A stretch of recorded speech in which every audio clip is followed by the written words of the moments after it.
Haleluya, haleluya bakunzi ba anaweza daima. Yesu ashimwe cyane. Ndabashuje mwese aho muri aho muherereye kandi abifuriza amahoro y'Imana n'umugisha w'Imana mu izina rya Kristo Yesu. Ngarutse imbere yanyu kandi izanye ijambo ry'Imana. Ijambo ry'Imana ni wa mutsima w'ubugingo dukwiriye kurya buri munsi kugira ngo ridukomeze ridutere imbaraga zo gukomera no guhagarara tudatsinzwe n'uburiganya bw'umugome. Imana rero ibaho umugisha. Ni karibu. Ushobora gufata Bibiliya yawe cyangwa telefoni nawe ukaza kuba ukurikira ijambo ry'Imana kuko birimo inyungu nyinshi. Ndagushimye Uwiteka Imana ikomeye, Imana nziza, Imana nzima yera ikiranuka. Ngwaye icyubahiro mwami wanjye mwiza. Wakoze kuturemera undi munsi w'umugisha, waturinze byinshi. Ineza yawe n'imbabazi zawe byabanye natwe, ukuboko kwawe kwiza kwaturinze. Mana nuhagwe icyubahiro n'ikuzo mu izina rya Yesu. Muri uyu mwanya tugiye kumva ijambo ryawe Mana, tugiye kuriganiraho, turagusabye ngo ubane natwe. Utuyobore mwami Imana, utwigishe, utuganirize, uduhe ubwenge bwo kumenya no gusobanukirwa. Ku bwenge bwacu, bwa kamere zacu, bw'isi ntacyo twasobanukirwa mu ijambo ryawe kuko rirakomeye, ariko ni wowe dusobanurira kandi ukaduha kumenya no gusobanukirwa kubw'imbaraga zawe. Urakoze rero mwami Imana, Mwuka wera w'Imana abana natwe, udushoboze, udufashe koko uri umufasha twasezeranijwe, twahawe, udufasha muri byose. Imitima y'abakunzi banaweza bakurikiye ijambo yose nyigutumyeho kugira ngo uvugane nayo umwe wese ku ruhande rwe, ubaganirize, ubigishe, ubagire inama, ubayobore, ubahugure kandi ubabere byose mwami Imana. Iri jambo turibonemo ibisubizo by'ibibazo byose dufite kuko uri Imana, uri byose muri byose kuba kwizera n'abakwiringira. Izina ryawe nishimwe mwami Imana, mu izina rya Kristo Yesu. Amen. Bakunzi ba anaweza, Uwiteka abaho umugisha.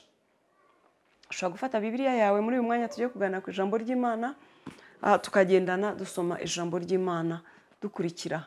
Soma nawe usoma, nkunda kukubwira ko birimo inyungu kandi nyinshi cyane. Haleluya.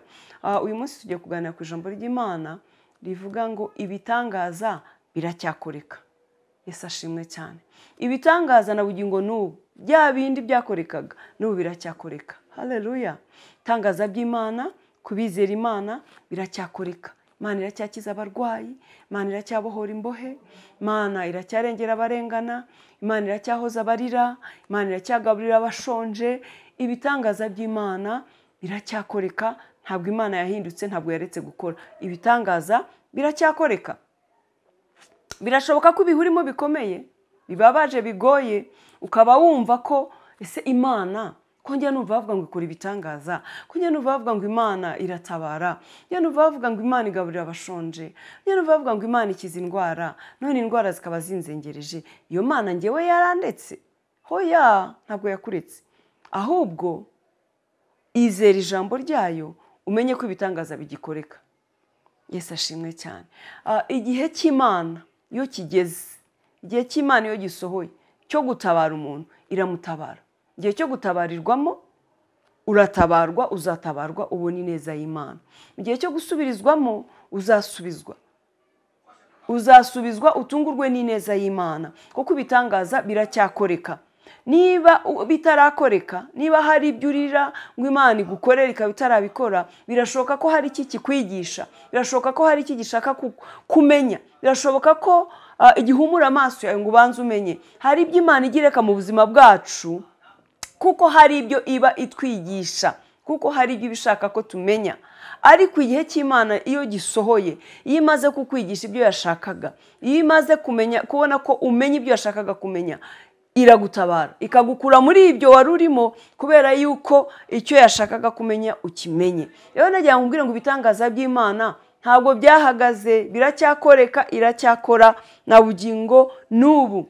Ibyo urimo bikomeye, ibibazo, ibigerageza, intambara, amarira, agahinda, indwara, ntizitume ubona ko ibitangaza by'Imana bitagikoreka. Biracyakoreka. Biracyakoreka mwene data. Imana iguhe umugisha. Rero tugiye gusoma ijambo ry'Imana mu gitabo cya Matayo. Yesu ashimwe cyane. Igitabo cya Matayo hano. Haleluya, haleluya, haleluya. Ibitangaza by'Imana biracyakoreka na bugingo n'ubu ngubu. Imana iracyakora. Yo gusoma ijambo ry'Imana muri Matayo igice cya 11 murongo wa 2 kugera ku wa 5. Matayo 11, Matayo 11 murongo wa 2. ese wahera ku murongo wa mbere. Yohana umubatiza atuma kuri Yesu. Umutwe w'ijambo ni kuvuga Yohana mubatiza atuma kuri Yesu. Yesu amaze gutegeka abigishwa be 12 avayo ajya kwigisha no kubwiriza abantu mu midugudu yaho. Ariko Yohana yumviye mu nzu y'imbohe ibyo Yesu akora, atuma abigishwa be ko bamubaza bati, mbese wowe wa wundi ukwiriye kuza? Mbese niwe wa wundi ukwiriye kuza? Yesu ashimwe cyane. Murongo wa 2 dusubiremo. Ariko Yohana yumviye mu nzu y'imbohe ibyo Yesu akora, atuma abigishwa be ko bamubaza bati, mbese ni wowe wa wundi ukwiriye kuza cyangwa dutegereze undi? Ari mu nzu y'imbohe, buroko bumuriye, arushye, aboshywe, ababaye, ashonje, afite inyota. Murabizi mu nzu y'imbohe uko ubuzima buba bumeze, ntabwo buba bworoshye. Arangije arebye ubuzima arimo n'agahinda arimo n'umubabaro arimo, kandi azi ko yakoreye Imana, yari yaraje guteguriza Yesu. Arababwira ati, jyewe ndabatirisha amazi gusa, ariko uzaza nyuma yanjye niwe uzabatirisha umwuka wera. Ati, sinkwiriye gupfundura n'udushumi tw'inkweto ze, kuko uzaza nyuma yanjye azaba akomeye kundenza. Uzaza nyuma yanjye yabayeho jye ntarabaho, ntabwo rero jyewe ntaho mpuriye nawe. Njyewe ndabatirisha amazi gusa. Kuko abigishwa abari bamukikije bari bakeneye kumenya uwo ari we, bazi ko ari we wa wundi Mesiya bumvise. Arababwira ati, uzaza nyuma yanjye niwe uwo nguwo, jyewe ndi integuza tu, we azaza. Yesu ashimwe cyane. Numva ko yari yaraje guteguriza Yesu, guhamya Yesu, kuvuga Yesu. Yari yaje kubwira abantu kureka ibyaha. Habwira ati, hari undi uzaza nyuma yanjye, we niwe uzababatirisha umwuka ukawera, we niwe uzakora ibitangaza, we niwe uzakora ibikomeye, nimuhinduke. Ariko rero ageze aho ararenganywa, ahura n'akarengane, azira guhamya umwami. Yesu ashimwe. Murabizi uko byagenze, murabizi uko yarenganijwe, murabizi uko yageze mu nzu y'imbohe, murabizi ibyamubayeho byose, akarengane kose kamubayeho. Noneho ari mu nzu y'imbohe yumva ibya Yesu, yumva ibitangaza biri gukoreka. Aravuga ati, ariko se uyu niwe nahamije, uyu niwe navuze ibitangaza bye, ese kuki atankura mu nzu y'imbohe? Se birashoboka ko nabohwa ndenganyijwe mpowe guhamya Imana, guhamya umwami wanjye? Ko numva ko ibitangaza, ni kubera iki jye batandengera? Kugira ngo niko yibajije. Aravuga ati, ni wowe wa wundi nahamije? Ni wowe wa wundi ukwiriye kuza cyangwa hari undi uzaza nyuma yawe? Yesu ashimwe cyane. Ubuzima yari arimo bwaramukandamije, arababara, hatekereza ati, ariko umenye uwo nahamyaga atari we. Birashoboka rwose na cyane ko nawe uri mu buzima bubabaje, bukugoye, buguteye agahinda, ukaba wibaza utese umwami nahamije niwe? Imana nakoreye niyo? Yemeye ko mba muri ibi bintu? Yemeye ko ndenganywa bene aka kageni? Yemeye yuko ndwara indwara nkaremba nkamererwa nabi gutya kandi ikiza abarwayi? Ese Imana nakoreye niyo yemeye ko nyagwa, namburwa ibyanjye, bamuguze ibyanjye? Imana namenye niyo yemeye ko banyirukana ku kazi koko? Use niyo? Cyangwa nari naravangiwe, ntabwo ari Imana? Cyangwa bya bindi babandi batubwira n'iteka mutwe nta Mana ihari? Hariho igihe umuntu ageramo agashidikanya Imana kubera ubuzima, kubera imibereho arimo. Na Yohana mubatiza yageze muri icyo gihe yatangiye gushidikanya umwami, ati, ni wowe cyangwa hari undi uzaza ntabwo ari wowe? Rero nawe niba ugeze mu gihe cyo gushidikanya Imana kubera ubuzima urimo, naje kukubwira ngo niwe wa wundi wakoreye, wahamije, wamenye, wizeye, aracyakora ibitangaza na bugingo n'ubu. Birashoboka ko ataragutabara cyangwa ataragukura muri ibyo bihe urimo kubera impamvu, kandi iyo mpamvu ni nziza kuri wowe. Hari ibyo wenda kikwigisha, hari ibyo agitunganya, hari ibyo agisenya muri wowe kugira ngo agire ibyo yubaka. Ese wari uzi ko Imana iyo ishaka kugira ibyo yubaka hari ibyo ibanza gusenya? Yesu ashimwe. Birashoboka ko hari ibyo Imana ishaka kubanza gusenya muri wowe, muri kamere yawe, kugira ngo igire ibindi yubaka. Hari ibyo ishaka kubanza gukuraho, hari urufatiro ishaka gukuraho kugira ngo igire urundi kubakira. Hari umugisha ishaka gukuraho, uriho urarira, Mana kuki nahombye, Mana kuki byagenze gutya. Yabonaga ibyo ngibyo atari wo mugisha wawe, yabonaga ibyo ngibyo biriho kugutwara umwanya, bigukuraho amavuta y'Imana, bigukuramo ijambo ry'Imana. Yabonaga ibyo bigushyira kure, arabisenya, aremera ko bihomba kugira ngo akubakire ibyiza, agufukurire irindi riba ryiza utazatonganiraho n'umuntu. Uri guhangana n'abantu ku isoko, mutongana, mushwana, mupfa abakiriya, mupfa ibintu, yemeye ko bihomba kugira ngo akuremere ibindi. Yesu ashimwe cyane. Isaka ngo ageze ahantu atangira gupfa amariba n'abaturage bo muri icyo gihugu. Yesu ashimwe cyane. Yafukura iriba bakaripfa, yafukura iriba bakaripfa, ageze aho arayihorera. Yesu ashimwe cyane. Hari igihe Imana yemera ko bikugeraho, ariko kugira ngo imufukurire irindi riba atazatonganiraho n'abantu. Imana yageze ayimufukurira iriba tongeye gutonganiraho n'abantu. Uwo mugisha uri utonganiraho n'abantu ni mugisha nyabati. Ugataha buri munsi wacumuye, wababaye, agahinda kakwishe kubera yuko utongana n'abantu, kiri gutukana n'abantu ku isoko cyangwa aho ukorera. Ako kazi uri guhanganamo n'abantu karimo mugisha ki? Mugisha w'Imana ntabwo uzana umuvumo, ntabwo uzana intonganya. Birashoboka rero ko Imana yafunze ako kazi, iyo rubini Imana ikayifunga, ku bucuruzi Imana ikabufunga kugira ngo iguhe ubundi bw'amahoro n'umutekano, iguhe ubundi butunzi bwiza busukuye, utiba, utariganya, uzatangamo n'icyacu mugakorera n'Imana utekanye, uguwe neza. Imana yacu ibyo yibwira kutugirira ni byiza, hari ibyo ikuraho kugira ngo igire ibyizana. Niba hari ibyo yakuyeho rero, wowe yizere, umenye ngo ibyo ugiye gukora ni byiza. Yohana rero nawe ari mu nzu y'imbohe yagize gushidikanya Imana, nkuko nawe bikubaho, nkuko nanjye bimbaho. Turi abantu erega twambaye umubiri, ariko reka nkubwire, aracyari wa wundi wizeye wahamije. Ntabwo arakora ibyo wenda kuko hari ibindi agitegura, kandi namara kubikora uzamenya ko ari wabikoze kandi uzamushima, kuko ibyo agiye gukora hanyuma y'ibyo ni byiza kuruta. Urava ku rwego ujya ku rundi. Ijambo ry'Imana rivuga ngo tuva mu bwiza tujya mu bundi. Haleluya. Yesu ashimwe cyane. Yohana nawe rero yagize gushidikanya, aravuga ati ni wa wundi cyangwa n'undi. Arembye disa, ababaye mama, ababajwe n'ubuzima arimo. Haleluya, haleluya. Umva uko Yesu yamubwiye rero. Umva uko Yesu yamubwiye, umurongo wa 4, cyangwa tubanze dusubire mu murongo wa 2 wumve. Ariko Yohana yumviye mu nzu y'imbohe ibyo Yesu akora, atuma abigishwa be ko bamubaza bati, mbese ni wowe wa wundi ukwiriye kuza cyangwa dutegereze undi?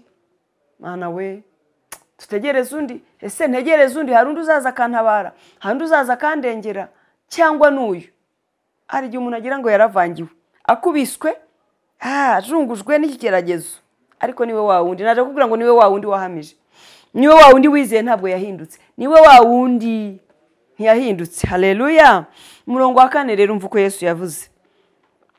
Yesu arabasubiza ati, nimugende mubwire Yohana ibyo mwumvise n'ibyo mubonye. Impumyi zirahumuka, ibirema biragenda, ababembe barakira, ibipfamatwi birumva, abapfuye barazurwa, abakene barabwirwa ubutumwa bwiza. Kandi hahirwa uw'ibyanjye bitazagusha. Haleluya.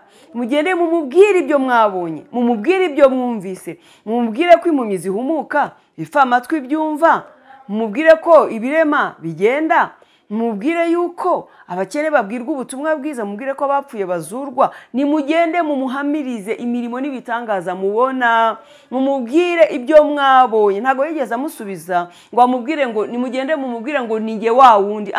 Yarababwiye ati nimugende mumubwire ibyo mubona n'ibyo mwumva, mumubwire ibitangaza biriho bikoreka gusa. Nicyo mbatumye ngo mugende mumubwire. Hanyuma arangije yababwira ati, kandi hahirwa uw'ibyanjye bitazagusha. Impamvu yavuze gutyo nuko yabonaga Yohana yaguye mu mutima, yabonaga Yohana yacumuye. Uyu muntu ko namuhamije, ko navuze ibye, ko namuvuze ko nge mbatirisha amazi gusa azaza batirisha umwuka, kandi ko akomeye ntabasha no gupfundura udushumi tw'inkweto ze, ko muzi ko ari umwami, ko Imana yamumpishuriye ikanambwira ngo nzabona umwuka amanukiyeho nzamenye ko ari we mwana w'Imana, ko nabibonye kandi nabihamije. Ni ibiki kandi? Ko Imana yamunyerekeye. Se naravangiwe? Burya ntago ari Imana yavuganye nanjye imbwira ugiye kuza. kwa kundi ujya wibaza uti naravangiwe. Yesu ashimwe cyane. Kwa kundi ujya wibaza uti ese nibyo ibyo ndimo nibyo cyangwa ntabwo ari byo, ugatangira ukabishidikanya kubera ibihurimo. Yohana nawe yageze aho hantu ari mu nzu y'imbohe, irangije Imana imutuma, umwami Yesu amutumaho, arababwira ati nimugende mumubwire ibyo mubonye byose, ati kandi hahirwa ibyanjye bitazagusha. Ni nko kumubwira ngo yewe Yohana we, ko ibyanjye bikugushije se ibyawe biraza kugenda bite? Komera, komera unyure mu by'Imana yemeye kunyuramo. Uri mu nzu y'imbohe, hari n'ibindi bigutegereje, no gucibwa igihanga n'ibindi, mbega ntibyanditse, ariko hari ibindi yagombaga kunyuramo. Ni nkaho yakambwiye ati komera, komera unyure mu nzira Imana yemeye kunyuramo, ariko jyewe ndi wa wundi kandi ibitangaza biracyakoreka. Ariko Imana yawe hari inzira yaguteguriye kunyuramo. Komera rero, hahirwa ibyanjye bitazagusha. Mwene data naje kukubwira ngo hahirwa uw'iby'Imana bitazagusha. Ni ya yindi umwami Yesu ni wa wundi wizeye, ni wa wundi wakiriye nk'umwami n'umucunguzi w'ubugingo bwawe, ni ya Mana ukorera, ni ya yindi uhamya, ni ya yindi ubwira batayizi, ni ya yindi kubwira gukora imirimo myiza ukayikora, ni ya yindi usenga ku manywa na nijoro. Nubwo uri unyura muri icyo kigeragezo, nubwo uri muri ako karengane, nubwo wanyazwe ibyawe, nubwo warwaye, nubwo ubutunzi bwagushize, nubwo uri mu ntambara, nubwo ukubititse, yenda uri no mu nzu y'imbohe nk'uko Yohana yari ameze, ariko Imana ni ya yindi, ntiyahindutse. Abana b'abantu twahinduka, ariko Imana ntihinduka. Haleluya. Ntabwo yahindutse rero, ni ya yindi wahamije, ni ya yindi wize, ni ya yindi yaremye ijuru n'isi, ni ya yindi ishobora byose, ni ya yindi yakuremye, kandi ni ya yindi yakurwaniriye mu ntambara zitandukanye, ni ya yindi yagiye guhoza amarira mu bihe bitandukanye. Yego nubwo ugeze mu bikomeye, ariko ni ya yindi, kandi irabizi ko birimo. Byo ntabwo byayitunguye, byatunguye wowe, ariko Imana irabizi. N'ikimenyimenyi ntizabigukuramo. Hari icyo se wabasha gukora? Ntacyo. Hari icyo se wahindura? Ntacyo. Hari icyo se anko yahindura Imana yashatse kuguma muri ibyo bihe? Ntacyo. Hari icyo se inshuti yahindura Imana itabyemeye? Hoya ntacyo. Keretse Imana yakinguye amarembo ikavuga ngo utabarwa ku mwana wanjye kurageze. Rero komerera mu Mana, wizere Imana, umenye ngo iracyari ya yindi ntago wavangiwe, umenye ngo iyo wakoreye ntihinduka, umenye ngo iracyashobora byose, umenye ngo igihe nikigera izagutabara kandi uzavuga kugira neza kw'Imana. Haleluya. Iracyari ya yindi, ibitangaza biracyakoreka. Nubwo urwaye iyo ndwara yanze gukira, bahaganga bakaba bakubwira ngo ntabwo yakira, ngo iyo ndwara ntigikira, ngo nitwibanire, ukabuhora ku miti. Yesu ashimwe cyane. Ukaba ubayeho ubabaye, ariko hari abandi bariho bakira indwara hirya no hino. Yesu ashimwe. Nubwo wowe ucuruza bikaba byanze, ariko hari abandi bariho bacuruza kandi bunguka na cyane. Nubwo wowe ushomereye, ukaba wumva hirya no hino bavuga ngo akazi karabuze, hari abandi bariho babona akazi ndetse keza kabahemba neza. Nuko hari iby'Imana igitegura, kandi umuteguro wayo ni mwiza. Iraje kugirire neza. Umuteguro wayo ni mwiza, irashaka kuguha ibyuzuye. Yesu ashimwe cyane. Ntabwo ishaka ko ujabura, ntabwo ishaka kurya ibidahiye bizagutera mu nda. Irashaka kuguha ibihiye neza bitazakugwana, birashaka kugutunganiriza neza, irashaka kugupfundurira agaseke kuzuye, irashaka kuguha umugisha nyamugisha. Ntabwo ishaka kuguha kukunokesha ngo iguhe ibituzuye kandi warashonje cyane, warashomereye igihe kirekire. Irashaka ko niguha akazi kazaba ari akazi gahamya Imana wamenye wakoreye. Yesu ashimwe cyane. Uzi ukuntu Hana igihe cyo gutabarwa ko kigeze yahawe umwana Samweli? Byo ntubizi? Yahawe Samweli. Ni umukozi w'Imana, n'uyu munsi turacyamuvuga Samweli nubwo atakiriho. Yaje ari umwana udasanzwe, aza atandukanye n'abana ba Penina bari benshi. Aza ari umwana uriho ubwiza bw'Imana, uriho imbaraga z'Imana. Aza ari umwana uri mu mwuka w'Imana, aza ari umwana ukorera Imana. Aza ari umwana n'uyu munsi tuvuga duhamya isi yose ivuga, kubera yuko yaje avuye ku ndiba y'umutima w'Imana. Haleluya. Kubera ko yaje avuye mu bise y'amasengesho, yaje ari umwana udasanzwe, kuko yaje mu gihe gikwiriye. Imana yaratinze kumuha umwana Hana, ararira, arasenga, ariheba, wageza naho atagishobora gusenga ngo avuge, agasenga gusa anyeganyeza iminwa atabasha kuvuga. Gahinda karamwishe, mukeba we amusuzugura, amubabaza, amutesha agaciro, ariko igihe kigeze Imana imuhaye umwana, yaje ari umwana utandukanye n'abana ba Penina. Yesu ashimwe cyane. Yaje atandukanye n'abana ba Penina kubera ko yaje yateguwe, yatunganijwe. Burya nubwo bitinze, ibyawe nubwo bitinze bizaza bidasanzwe, bizaza biri special, bizaza byivugira byihamiriza, bizaza mbega byigaragaza ko ari Imana ibikoze. Haleluya. Biratinze ariko nibiza shaho bizaza bifatika. Reka nkubwire, wowe wizera Imana koko nibiza bizaza bishyitse byuzuye.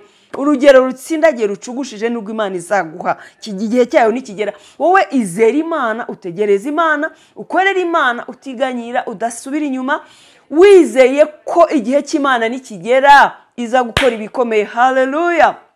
Urugero ngwaye n'urwo rwa Samweli.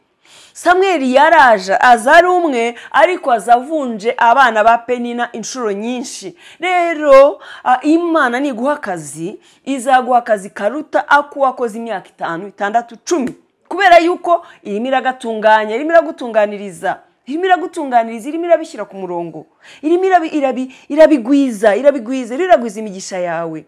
Wicogora, Imana iracyakora ibitangaza n'ubu iracyakora. Uriho uribaza uti kuki abandi babona akazi nkakabura? Abandi kuki bacuruza je nacuruza ngahomba? Abandi kuki babyaye je nkaba ntabyara? Abandi kuki bashatse je nkaba ndashaka ndiho gisebo ki? Ndi bandi umukobwa mwiza, ndi bandi umuhungu mwiza ubaha Imana. Uwawe fiance wawe Imana iriho iramutegura, iriho irategura umutima we, iriho iramuteramo kubaha Imana, irimo iramutunganya. N'umubona uzasanga adasanzwe. Yesu ashimwe cyane. Haleluya. Uzasanga adasanzwe. N'umubona uzamubonaho ubwiza budasanzwe, uzamubonaho ubumana budasanzwe, uzamubonaho igikundiro kidasanzwe. Azaba aje adasanzwe. Rero nshuti yanjye, wijya kure y'Imana, wikwiheba, wijya kwitotomba no kwiganyira. N'ubu ibitangaza biracyakoreka. Ntabwo birakugeraho ibyo uri usengera, ariko Mana hari n'ibyo yakoze kera ufite by'ibihamya, kandi hari n'ibindi je gukora. Naje rero kukubwira ngo ibitangaza biracyakoreka na bugingo n'ubu. Wisubira inyuma, winanirwa, wireka Imana, ahubwo yegere, hanyuma iraje guhumura amaso ubona iriba ryawe. Uzimaze guhumura amaso ya Hagari ari mu butayu, we n'umuhungu we bariho barira babuze amazi, umwana wagiye gupfa. Imaze kumuhumura amaso yabonye iriba mu butayu. Birashoka ko nawe ari ubuhumyi butuma utabona. Nimara kuguhumura amaso igakozaho ukuboko kwayo, uzabona fiance wawe, uzabona umugisha wawe, uzabona aho unyura ucuruza, uzabona uburyo ki ushobora gukora. Uzunguka ibitekerezo, ubwenge bwawe buziyungura mw'ibindi bitekerezo. Inama zizaba nyinshi mu mutima wawe kuko Imana izakugira inama. Uzamenya aho kunyura, uzamenya aho utabazi bwawe ukwiriye kuva. Imana nimara kubikora, nimara kugukora ku maso, nimara kugukora ku matwi kakongorera, uzumva ijwi ry'Imana, uzamenya inzira yo kunyuramo, uzamenya uwaguhesha umugisha, uzamenya uwo wahamaga, uzamenya aho unyura. Ariko izera Imana rero umenye ko ishobora byose. Ibitangaza biracyakorekana bugingo n'ubu. Izera Imana, uraje ubona ineza y'Imana. Wisubira inyuma, ahubwo yongeremo akabaraga, wishakane umwete, mwishakashake, wishakishe imirimo myiza, wishakishe gusenga, wishakishe kwizera. Utera intambwe, yaravuze ngo dutere intambwe ngo 99 nizayo. Imana iguha umugisha mwene data, Imana iguha umugisha. Komezwa n'iri jambo yuko ibitangaza bigikoreka. Ushidikanye Imana, wisubira inyuma, wisubira kuramizwa amata, kandi wari umaze gukura ukorera Imana. Ongera wizera Imana, iraje ibikore, ibitangaza biracyakoreka. Umwami Imana aguha umugisha. Kandi biri jambo rigufashije, usangiza abandi. Kandi ujye usurica no kenshi uzajya uhasanga ijambo ryiza rikubaka, rikuremesha, ujye unarifashisha abandi. Imana ibaho umugisha abakunzi ba Anaweza. Ndagushimye Mwami Imana, ndaguhimbaje data mwiza, ndashyira hejuru izina ryawe rikomeye. Ndagushima ko ibitangaza byawe bigikoreka Mwami mwiza. Ndagushima ko twubatse, turemesheje Mana, uduhumurije imitima yacu. Hariho igihe umuntu ageramo agashidikanya ati Imana namenye se niyo yayindi numvise yazuraga abapfu, yakoraga ibitangaza ibi nibi, none ngiye kwitantabara, kwitanyumva, kwitumva kurira kwanjye, kwitareba akarengane kanjye. Hariho igihe umuntu agera muri ibyo bihe, na Yohana yabigezemo, atangira gushidikanya Umwami yahamije. rero mwami abana bawe bari batangiye gushidikanya kubera ibibazo n'ibigeragezo kubera ibihe barimo ongera ubihishurire ongera ubaganirize bahumura amaso bongere kumenya yuko ari wowe bongere kubona imbaraga zawe bongere kubona gukomera kwawe bongere bakwizere kuko uraje kubagirira neza ntabwo wahindutse kandi ibyo wibwira kubagirira ni byiza si bibi izina ryawe nirishimwe komeza iri jambo ryagure ryera imbuto rikora imirimo n'ibitangaza mu bugingo bw'abarikurikiye bose uzahura naryo wese azafashwe n'iri jambo kandi azamenye yuko ugikora ukiri wa wundi utahindutse nta n'agacu ko guhinduka ufite izina ryawe nirishimwe mwami n'izina rya Kristo Yesu urakoze kumvise gusenga kwacu amen shalom shalom